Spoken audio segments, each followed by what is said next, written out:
Fire, अरमान की एक गलती और टूट गई एक जिंदगी, यह रिश्ता क्या कहलाता है कि आने वाले एपिसोड्स में दर्शकों को मिलने वाला है एक ऐसा झटका जो दिल दहला देगा।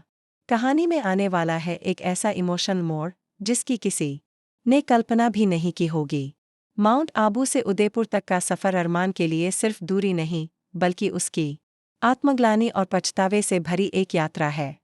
उसे जैसे ही यह पता चलता है कि उसकी मां विद्या की तबीयत बिगड़ गई है और उन्हें गंभीर ऑपरेशन की ज़रूरत है, उसका दिल कांप उठता है। लेकिन उसके मन में सबसे बड़ा डर ये नहीं कि विद्या का क्या होगा, बल्कि यह है कि अब उसे अभीरा का सामना करना पड़ेगा, जिस लड़की ने कभी उसकी आंखों में अपना पूरा भविष्य देखा था। आज वही आंखें शायद उसे देखकर नफरत से भर जाएं। अरमान का दिल बोझिल है। उसे लग रहा है कि उसने सब कुछ खो दिया, अपनी माँ की दुआएं, अपनी बेटी का हक और सबसे अहम अभीरा का प्यार। फिर भी खुद को संभालते हुए वह उस छोटे से मकान के दरवाजे पर पहुंचता है जहां अब अभीरा, दादीसा और विद्या रह रही हैं। दरवाज़ा खुलता है और सामने खड़ी होती है अभीरा, जिसने अरमान की सिर्फ आहट ही नहीं पहचानी बल्कि उसकी हर धड़कन को याद रखा है। लेकिन इस बार उसकी आंखों में प्यार नहीं है, आंसू जरूर है, पर वो टूटे हुए भरोसे के, गहरे घावों के और उस वक्त की चीखें हैं जो उसने बिना बोले सह लीं। तुम क्यों आए हो, बस इतना पूछने की हिम्मत जुटा पाती है अभीरा। अरमान कुछ बोल नहीं पाता, उसके लब खामोश हैं और दिल शर्मिंदा। वह बताना चाहता है कि कुकी को कभी किसी और को मां नहीं बनाया गया, कि मायरा यानी कुकी वही बच्ची है जिसे उसने कभी गोद से नीचे नहीं रखा। लेकिन वक्त ने अभीरा के दिल में एक ऐसी दीवार खड़ी कर दी है जिसे अब तोड़ना नामुमकिन लग रहा है। अभीरा को यह नहीं पता कि उसे जिस बेटी से अलग किया गया वह तो आज भी उसी की है। वह गीतांजलि को देख चुकी है और यही समझ बैठी है कि अब उसकी जगह किसी और ने ले ली है।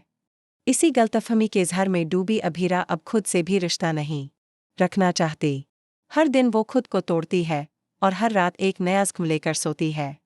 फिर होता है वो जिसका डर सबसे ज्यादा था। एक शाम तेज बारिश में जब अभीरा अकेली सड़क पर चल रही होती है, अंदर से टूटी आंखों में आंसू और जहन में सिर्फ सवाल, उसी वक्त एक तेज रफ्तार कार अचानक से सामने आ जाती है। अभीरा जमीन पर गिरती है, सिर से खून बहता है और लोग इकट्ठा हो जाते हैं।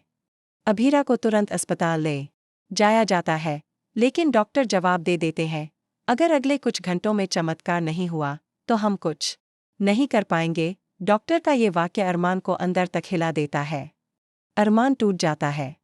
उसे अब हर एक गलती याद आने लगती है, कैसे उसने खुद अपने प्यार को खो दिया, कैसे उसने सच नहीं बताया, कैसे उसने 7 साल तक किसी को दर्द में जीने दिया।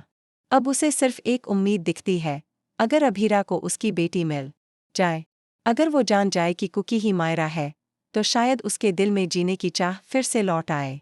अरमान अब हर सीमा लांघने को तैयार है। वो मायरा को सब कुछ बताने की ठान लेता है कि उसकी असली माँ कोई और नहीं बल्कि अभीरा है।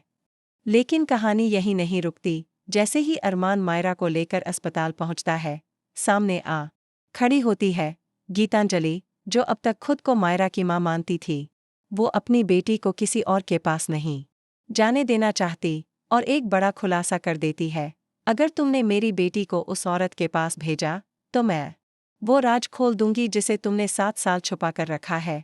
अब सवाल यह है, क्या गीतांजलि के पास कोई ऐसा राज है जो अरमान और अभीरा को हमेशा के लिए अलग कर देगा?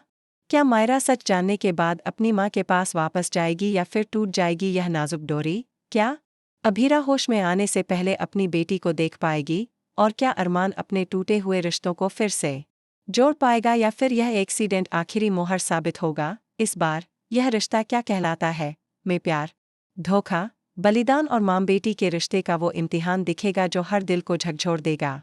इस इमोशनल तूफान और बड़े धमाकेदार ट्विस्ट को बिल्कुल भी मिस मत कीजिएगा, क्योंकि इस बार रिश्तों की परिभाषा फिर से लिखी जाएगी। क्या रिश्ता वाकई वही होता है जो खून से जुड़ा हो, या वो जो दिल से निभाया जाए? जवाब जल्द ही आपके सामने होगा। सिर्फ यह रिश्ता क्या कहलाता है कि आने वाले एपिसोड्स में।